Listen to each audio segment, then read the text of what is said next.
আমি আপনার সঙ্গে পুরোপুরি একমত। I could not agree more. I could not agree more. I agree মানে কি? আমি সহমত। এখানে বলা হচ্ছে যে আই কুড নট অ্যাগ্রি মোর, এর থেকে বেশি সহমত আমি হতে পারবো না। তার মানে কি? পুরোপুরি সহমত আছি, এর থেকে বেশি সহমত আর হওয়া যায় না বা একমত হওয়া যায় না। I could not agree more. Negatively বলা হচ্ছে জিনিসটাকে, কিন্তু পজিটিভলি সাউন্ড করছে। এগুলো একটু অ্যাডভান্সড ইংলিশে ইউজ করা যেতেই পারে, ফরম্যাটগুলো খুব সুন্দর লাগে। আই কুড নট অ্যাগ্রি মোর, আমি আপনার সঙ্গে পুরোপুরি একমত, বা এটাকে আমরা যদি বলি যে এর থেকে বেশি একমত হওয়া যায় না। আই কুড নট অ্যাগ্রি মোর। এটা আমার প্রত্যাশার চেয়েও ভালো হয়েছে। ইট টার্নড আউট ইভেন বেটার। ইট টার্নড আউট, এটা হয়েছে, ইভেন বেটার, আরও ভালো হয়েছে, দেন আই এক্সপেক্টেড, যেটা আমি প্রত্যাশা করেছিলাম।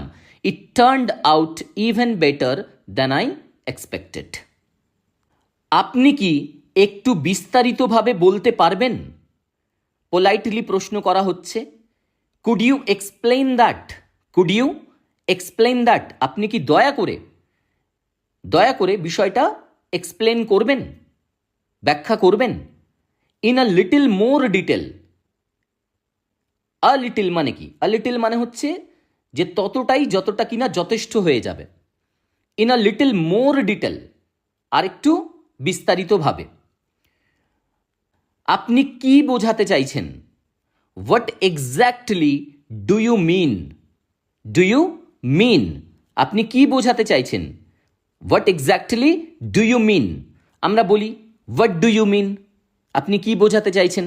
What exactly do you mean, আপনি যথাযথভাবে কি বোঝাতে চাইছেন? আমি বিষয়টা অন্যভাবে দেখছি। I see it differently. অন্যভাবে, আই সি ইট ডিফারেন্টলি। এটা আমার কাছে যুক্তিসঙ্গত মনে হচ্ছে। দ্যাট সাউন্ডস, বিষয়টা শুনে মনে হচ্ছে, রিজনেবল টু মি, যুক্তিসঙ্গত আমার কাছে।